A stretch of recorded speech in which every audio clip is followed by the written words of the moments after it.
expanded. You have a much larger world to explore, and there are people again. So they're little villages, like these are villages around here. It looks like you see that brown thing on the left-hand side. That you know what? That looks like a tree. You know, that's standing up. Oh, like here? No, that whole thing. That whole. This? No, that whole straight line. Maybe I can see where you're going at, but I think it's supposed to be a map. Oh, it's supposed to be a map. Oh, okay, then never mind. So there's like a whole world map of the whole country, and the country's gotten bigger because you beat the bad guy. So now the kingdom can expand. And then there are people, there are villages, and when you walk like into the villages, the view changes, and you can actually talk to people and stuff. But there are still a lot of call-outs to the old game here to link it. Can anyone see how, because it's kind of a famous example, I don't know if anyone's played Zelda 2. It's considered like a weird entry in the series because the play's very different. Take a look at this area right here in the corner. Does anyone recognize it? Why am I pointing out this area here? Wow. Like a legend? I'll take a look. You go there in the corner, and this is a map of the whole kingdom of Hyrule, right? Look at that. That's a cemetery. Now look at that area in the corner. The old map. It's the old map from the first game. Only now, it's only a tiny portion. So here's the cemetery, and then here's the lake in the middle. Here's the smaller pond next to the lake, right? This here is like the entrance to the mountain, north. Here are the woods. Remember I said they couldn't animate the woods very well? Yeah. Well, now they can. Only now, like, everything's shrunken down because you're only supposed to be like picking locations on a map. But it totally has the same shape, right? So let's take a look at it again. Comparison. So now we can see how everything links up, right? This is not pointed out to you at any point in the game. It's left to you to interpret. But now you can see, like, when people got the game, they're like, what? This isn't the same world. Well, I explored the kingdom a lot in the first game, and it looked nothing like this. Well, if you pay close attention, actually it did. The only difference is now the kingdom is expanded, and the whole world of the first game is only a tiny location in the second game. But it is connected if you think about it, and it's clearly intentional. But it's never called attention to. They never have a cutscene where, you know, the princess or someone comes up and is like, oh, the kingdom's expanded since you beat the bad guy. Thank you so much. There's like barely any dialogue in this game. You can talk to some characters, but they're just like, here's a potion. Like, they don't say anything important. There's a famous example of like a character who's just like, I am error. And that's all he says, and it's like a glitch. But it doesn't affect the game because the story's not that important unless you look carefully. And then for further examples, here's the third Zelda game, Link to the Past. So, Link to the Past, as implied by the title, is a prequel and takes place before the very first game. Now we look at this kingdom and you're like, okay, well this is a little different. I mean, you get the same basic ideas. But can we make any connections here? Well, as we saw here, like remember this area is called Death Mountain, and then presumably there are mountains up the top, right? So here would be the equivalent, and then here there actually are mountains in Zelda 2. So then we go to Zelda 3, and there are mountains again, up the north of the map, okay? We remember there's like a huge lake in the middle. Well, this is a prequel, so here it's just a moat, and we can infer that at some later point in time, the moat kind of fills in. And it's kind of like a double lake, so they even remember to like, oh, put this little area here, and like, this will connect to this. And then there's a pond here that connects to the pond in the previous game. So long form of storytelling. Even without words, just by looking at the world, we can see the world evolve slowly over time. If you only played one game, you're not going to get it. But if you look at it carefully, it's like, yeah, we can see what this world means. By the way, anyone remember where the graveyard was in the previous two, in Zelda 1 and 2? Yeah. So, in Zelda 1 and 2, this is a graveyard. Remember the first thing is like, oh, well, we can tell people used to live here, and now it's a village. So apparently there's a prequel. These guys die out at some point. Yeah, and yeah, what was it? The woods in the previous game. Well, there's a magical forest here, same location as the graveyard. There were dead woods north up the cemetery. Well, there's another woods here that are like very dense, seem to be dying out. So a lot of connections that we can make just in a world evolving over time. And then just for, well, there are a couple more even. Like this area here is like dying woods. I can keep going forever. But then the next Zelda game, Ocarina of Time, that's what he looks like. This is N64. The graphics are way better. But even here, this is a prequel again. So this is a prequel to the prequel. Zelda's nothing but prequels. Zelda 1 and 2 are the last ones in the series. And even here, you can connect it again. So rotate you're going to need to rotate this map a little bit in your mind. But again, here's the mountain. Here's where the castle will be in the future, right? Right in the middle. Here's where the castle is now. So apparently the castle becomes obsolete, but let's look at the future in the previous game. The equivalent, there's like a little church here. So apparently the church grows into a full castle, and this kind of just starts to fade away. And we can keep going. There's the desert there, which would be west of the lake. Well, there's the desert west of the lake. It just keeps evolving, and there's like dead woods here, but in the prequel, the woods were still alive. Oh, wrong direction. In the prequel, the woods were still alive. The waterfall's the same in every single game. So, long form storytelling. People wouldn't get this if they only look at one entry. And you would think, oh, well, there's just a game about like a little elf who fights a wizard. It doesn't really have much of a story. It does if you pay attention. That's what I'm saying. That's a lot of people think video games don't have stories unless they just explain to you like movies. Well, movies don't typically do this because movies don't let you explore the world. Movies, you just follow in a few sets of characters. You don't really get a rich sense of world. In a video game, you can really build that world because you're the one exploring. You explore it at your leisure, at your time, at your own pace. You can really become familiar with the whole world, and then in multiple entries, you can see that world evolve. So the next thing I want to talk about, localization. A lot of people don't realize this. This applies again to a lot of different forms of media, but it's a big one with video games. Since they're not really a respected artistic medium, when they get brought over, typically from Japan, because Japan is like the biggest exporter of video games, the people here, instead of just translating them, they change them to suit what they think are local tastes. And they figure hopefully it'll sell more because we're going to do changes to market to Americans or Europeans or Canadians, whatever. But can you imagine if they were doing that with books? Can you imagine like taking Dostoevsky and then translating it and then also changing like, I want this to take place in America because I think that'll be a little more meaningful, it might sell a little better with Americans. Like, no, you would never do that. You would never do that with a respected medium. But video games aren't respected, so you can do that. And frankly, they frequently do it with justifications of moral concerns. Has anyone ever heard of Fire Emblem? No, Fire Emblem is a big franchise nowadays. I thought you guys might be aware of it. It's been around since the 80s or early 90s. But it's still going on pretty strong. If any of you played Smash Bros, Super Smash Bros, you know Roy and Marth, they're from Fire Emblem. I have been unlocked after straight. Well, they've been in a lot of the old ones too. But anyway, Fire Emblem's a big example. People got really mad at Fire Emblem a few years ago. When Nintendo of America brought it over from Japan, they didn't just translate it, but they took out parts of the game that they didn't like because they thought it was immoral. So there was a part in Fire Emblem where you get a girlfriend and you go on dates and stuff. And I'll be honest, it is a little weird. It doesn't fit with our cultural sensibilities. There's a head pat mini game where like it's on the DS. You have a touch screen and you stroke her head like this, and then like doing that raises her affection level, and therefore she becomes a stronger ally in battle. It's weird. It's a little weird. Guys, can we point down?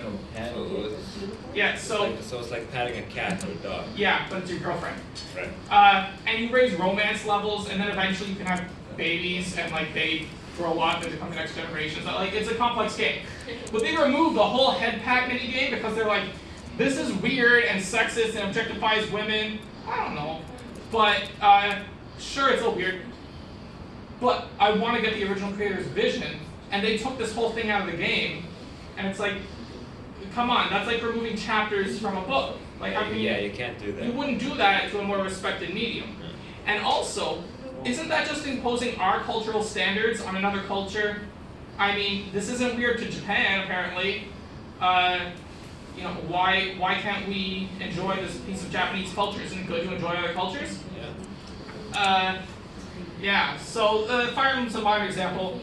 And it also creates inconsistencies and plot holes, which I'll talk about going on, but just for an example, Mega Man. I put Mega Man here as a proper example. Have any of you guys played any Mega Man games? It sounds familiar, but I don't remember. Well, it's a pretty big franchise ever since the late 80s. Was there a cartoon about that? There's a current cartoon about that actually, one right now. I think I watched that one. Yeah, there have been like 3 or 4 Mega Man cartoons, including one that's currently airing. I have a screen for you. So Mega Man is, you know, the blue guy here. I'm surprised none of you guys played it. It's fantastic. I highly recommend it. But, so Mega Man is the blue guy here. And then here are some of the supporting characters. There's his sister, Roll. His brother, Blues. His enemy rival guy, Bass. Bass's sidekick, Treble. There's their friend here, Duo. Why do they have those names? Is anyone getting a connection with those names? Oh, it looks like one big blob. Oh, you can't see it very well? You can move forward if you want. Yeah. But, There's a dog. and there's also a dog named Rush. I don't think Rush's name is connected to the rest. But are we getting the connection with the names here? So we have, well, Mega Man, his sister Roll. You probably won't understand Roll until I explain it. But then there's Blues, Treble, Bass, Beat, Duo. Does anyone see a connection with those names? No. Like music? They're all music. Music. They're all musical terms. Yeah. You know why? It's because Mega Man in Japan, where he's originally from, the games are called Rockman. And Mega Man, his secret identity is Rock. His name is Rock, but he became a superhero. He's a robot made by a scientist to fight crime and stuff. So, when we realized that the main character's real name isn't Mega Man, it's Rock in Japan, before they localized it, now it makes sense that his sister is named Roll. It's Rock and Roll. And their older brother is Blues. Because in real life, like, Blues is the older brother of Rock and Roll. Like, Blues kind of evolved into Rock and Roll. And then his enemy is Bass. Well, he's called Forte in Japan, but at least it's a musical term. And Treble, Beat, Duo, like, they're musical terms. Oh, now it makes sense. The whole game's about music. But when they brought the first Mega Man game here, they were like, the heck, Rockman, that's a stupid name. I'm changing it. Yeah. Also, in the very first game, like remember I was talking about manuals? In the first game, Roll, like all these characters didn't exist yet, but Roll did. And she was only in the manual, and they only talk about her in the manual and say like she's Mega Man's sister, yada, but you don't actually see her in the game. So they just removed her entirely. They didn't care. And yeah, then they got rid of the only girl. yeah, exactly. Well, to be fair, there were only like 3 characters in the first game. Like there's very few characters at all. But they got rid of her entirely. And then Mega Man 3 comes around, and Roll starts appearing in the actual games, not just the manuals. I think Mega Man 2 even, she's in Mega Man 2. And American audiences were like, who's this girl? They never explained it. But if you have the original non-localized manuals, like, oh, now I actually get the whole story. So they created lots of inconsistencies, plot holes. Now a lot of things don't make sense because they thought they were better than the original artists. It's like, just let the original artists express their vision. I'll interpret it. Thanks. I'm smart enough to figure it out myself. And I think you guys are smart enough to figure it out yourself too, but a lot of times they don't think you are. They just try to change things because they think, oh, they won't get it otherwise. I think you guys get it. So I know for you guys to mention watching anime or reading manga and stuff like that, or if you just watch any foreign movies or anything, can you guys think of any examples of localization before we move on, like in other media? Maybe what? So can you think of other examples of like you watch something from another country or read something from another country and they change it Oh, if you're gonna, okay, can you go this way behind me? Thank you. So can you think of any examples of how they didn't just translate it, but actually change things? I watch like my stuff in sub, so I don't really know. Yeah, because I watch subs too, because subtitles are typically less localized than dubbing. Exactly. Yeah. Exactly. A famous example is like if you've watched Power Rangers. Power Rangers is a Japanese show, but when they brought it here, they thought Americans would think it's stupid to be dubbed, because you know how people make fun of Godzilla movies and they say that the words don't match the mouths? So when they brought Power Rangers here, they refilmed all the scenes where the characters weren't in costume with American actors speaking English. And they changed the story significantly in the process. What about Damn, we just that you know that purple or no like green turtle? Turtle. Oh, Gamera. I think so. Yeah. Gamera, he's like a giant turtle. No, not that one. It's like Gamera, Godzilla, Teenage Mutant Ninja Turtles. yeah, Ninja Turtles. Ninja Turtles. Yeah. Okay. Oh, they're Japanese too? Ninja Turtles are actually American. Oh. They're a parody of Daredevil. If you ever read Daredevil comics, Ninja Turtles is a parody of that, but they're turtles and there's four of them. It's a long story. Other examples though, if anyone's seen like Dragon Ball Z. Dragon Ball Z is a popular example. When they first brought that over here when I was a kid, Dragon Ball Z is a show about like guys who train, like they work out so hard that they can shoot beams out of their hands, they're so strong, they can blow up planets. But when I was a kid, they first brought over Dragon Ball Z from Japan in the late 90s.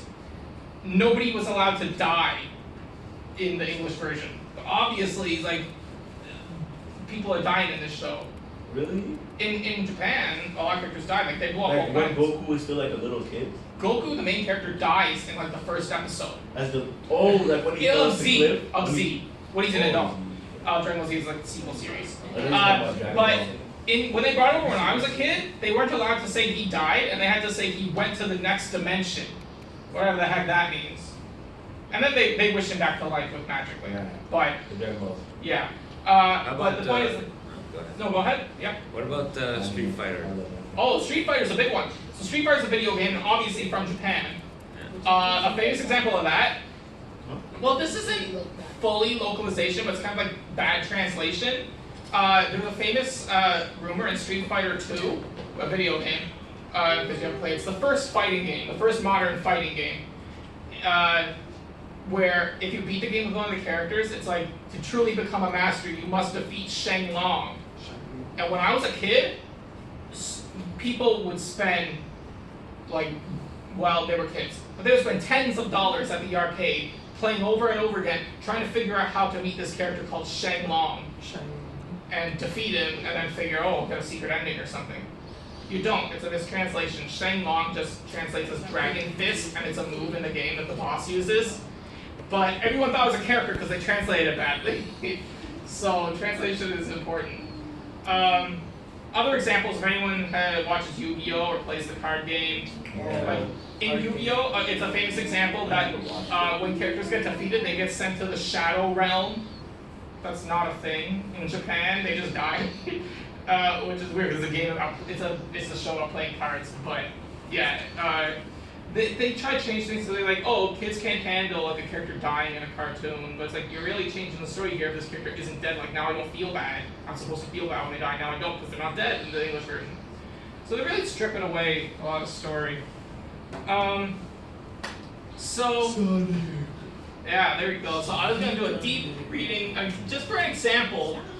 We can get a lot of story out of certain games. Well, I guess you have played Sonic, right? Who here has ever played Sonic or even watched a TV show or? I used to play it on Wii. Yeah. I watch Underground. Sonic Underground, I remember that one. Yeah, when I was a kid. There are a lot of Sonic TV shows and comics. It's the longest running video game comic ever. It has like over 300 issues now. It's crazy. But something weird. Okay, so Sonic is a huge victim of localization. And also, the original games had no dialogue in them whatsoever. So people think they don't have a story. Or if they do, they think it's a very simple story. So when they adapted them too, when they made comics and cartoons and stuff, they did not follow the story from the games because they didn't really play the games. Like they're cartoonists. They didn't want to play video games. So just you guys have played it. Can someone just tell me the basic story? What's the premise of Sonic the Hedgehog as a series? What goes on in these games? He runs against coins. Yeah, pretty much. Or rings. Who's the bad guy? Doctor, the bald guy. Dr. Oz. Dr. Robotnik or Dr. Eggman. And does anyone remember what he does? No, okay, well, Dr. Robotnik, the thing, like from the very first game, what Dr. Robotnik does, or Dr. Eggman, they start calling him later games. In Japan, he was always called Eggman, but they localized his name. Well, he sticks animals in robots, and then uses the animals to power the robots. So, as you can see here, like at the end of every level, you break the machine that he uses to put the animals in robots, and all the animals break free. And whenever you kill an enemy, an animal pops out. So everyone can understand that much of the story without any dialogue telling you, you know, okay, Robotnik puts animals in robots and Sonic has to go free them, right? And you mentioned Sonic collects rings. What else does Sonic collect again? He collects like special items. Yeah. Remember what they're called? Forgot. Well, to be fair, they forgot the name in all the adaptations too. In the first Sonic cartoon from when I was a kid, when like Sonic 2 came out, 1992 or 3, they called them the Power Stones, but they're called the Chaos Emeralds, right? If anyone's ever played that, and if you read the manual or you play the game, whenever you beat a bonus level, you get a Chaos Emerald that says Sonic got a Chaos Emerald, and if you get all the Chaos Emeralds by the end of the game, then you get a slightly different ending, and it's supposed to be more happy. And I'm like, oh, good, you really need the bad guy this time. So, so an obvious theme people got out of Sonic is, well, it's about environmentalism. You have a mad scientist locking up animals, and otherwise, you know, this looks like such a beautiful location. So obviously this is about environmentalism, it's about man versus nature, things like that, right? But we lost a lot of the story in localization. We lost the story because people didn't read the manuals and didn't really think about what they were looking at when they played the game. So just for an example, I'm going to try to go over the Sonic games with like a real fine-tooth comb, just the first few, because there's like 30 years of them, I'm not going to do all of them. But the first couple from like 1991 to 1994, first 3 years. And see what story we can get out of it, right? This is called deep reading. So I haven't like explained this concept to you, but we've been doing it already in class. Deep reading is just, you know, you take a look at something that seems simple and you really read into it. Remember last time we were doing music videos? And we were like, what does this music video mean? And we like really analyzed like Bohemian Rhapsody. And we're like, okay, let's look at each verse one at a time. And what does each verse represent? What does this guitar solo represent in the story? Stuff like that, right? So we've been doing deep readings this whole time. And you can always go deeper. You can always go deeper. But, so let's try to apply this to a video game that most people don't figure has a story. Your blue hedgehog, he runs fast and he beats on mad scientists and frees animals. So it's about environmentalists. Well, in the Japanese manual for the first game, it says, the Chaos Emeralds grant life to all living beings, but can bring great destruction if they fall into the wrong hands. Of course, Eggman, the bad guy, wants to use them to create a giant laser. So, we have, and Sonic wants to collect the Chaos Emeralds to do good. So, can we see any dichotomy here, right? Sonic is trying to, okay, so the Chaos Emeralds do two things. They bring life, and they bring destruction. Well, okay, now I get why they're called the Chaos Emeralds. Because that is chaos as a concept. Chaos is freedom. If you want to stop chaos, you're stopping all freedom. And I'm sure you've all seen like movies about robots or whatever, where robots are, some people guys like, we gotta stop chaos, and then it becomes a dictatorship. Because there's no freedom with no chaos. But also, of course, chaos brings destruction. Chaos brings violence. So, we're seeing that as early as the first game. There are deeper philosophical themes here, but nobody thinks about them. And they're not shoved in your face. There's no dialogue in this game whatsoever, no letters, except for the title screen, which says Sonic the Hedgehog. And, you know, the score and rings and stuff. So, in Sonic 2, Sonic collects all 7 Chaos Emeralds, which you can't get all in the first game. There's only 6. And he becomes Super Sonic, so he becomes magical and stuff, and he gets superpowers. So in the Sonic 2 and 3 manuals then, you add on to the story come before, they talk about a backstory for the Chaos Emeralds, where Dark Elders tried to abuse the power of the Emeralds, and then the gods used the power of the Emeralds to destroy the civilization where those games took place, which is the backstory. And then, just so I can show you pictures, later games in the series would then show these backstories with video, once they got the technology to actually put video in the games. So, we see the Dark Elders here, that's the guy who tried to steal the emeralds. And we see the god here, this one against Sonic Adventure, like you actually see the god in flashbacks in that game.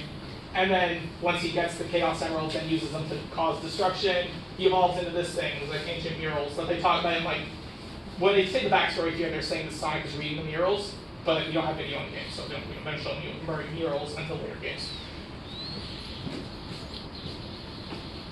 And then, I don't think it's a coincidence, so the Dark Elders try to abuse the emeralds, and is it just a coincidence that when they finally show it, he's the only other character in the whole series who has a big ass mustache like this? I don't think it's a coincidence. I think they're trying to show you that like these characters are similar guys, like one's the predecessor of the other, right? So then the third game is 3 games with no dialogue whatsoever. You have the Master Emerald, which can control the emeralds, and the Guardian Knuckles is presumably the last member of the civilization. Eggman wants to trick him and control the Master Emerald so he can control the chaos. So the whole thing is he's trying to control chaos as a concept.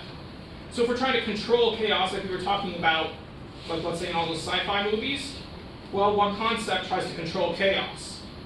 Order. Order would be like the opposite of chaos. So then also you get to the end of the game, and you fight this guy Knuckles, who's been hassling in the whole game, right? He becomes a good guy later, but in the first game he was a bad guy. And you see this mural on the wall here. Again, no dialogue, no video, just a picture.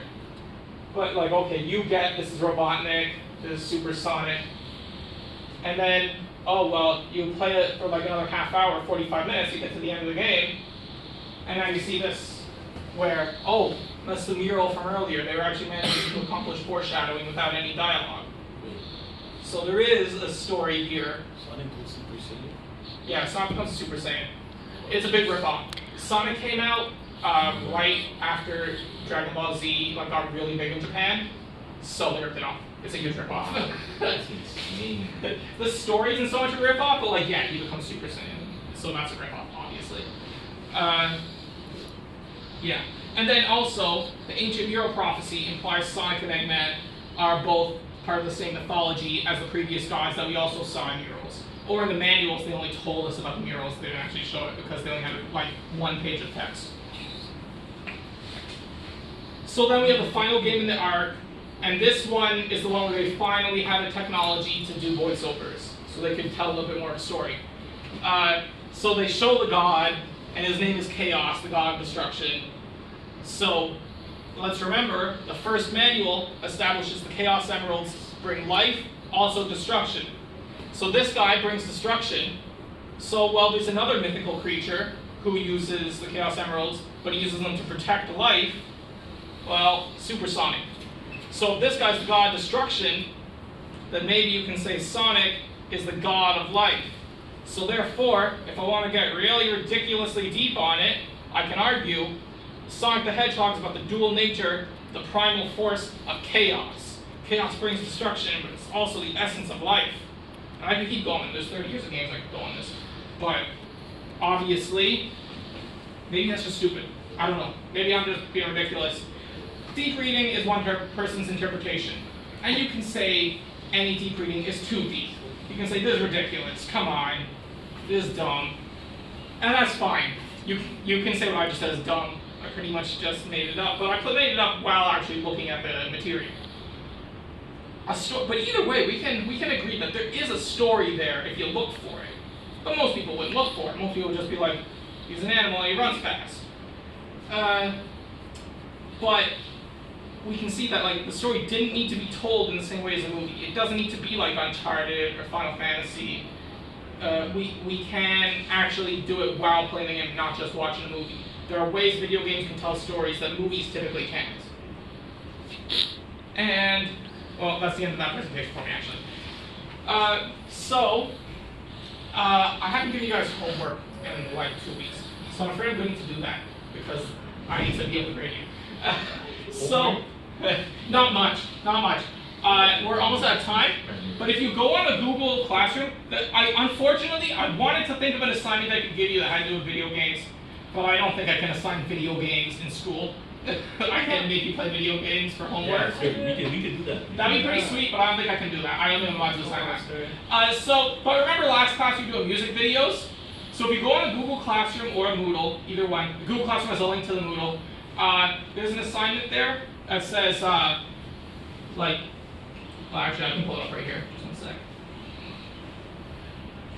So, This best isn't your hand tired? so here we go. I'm okay.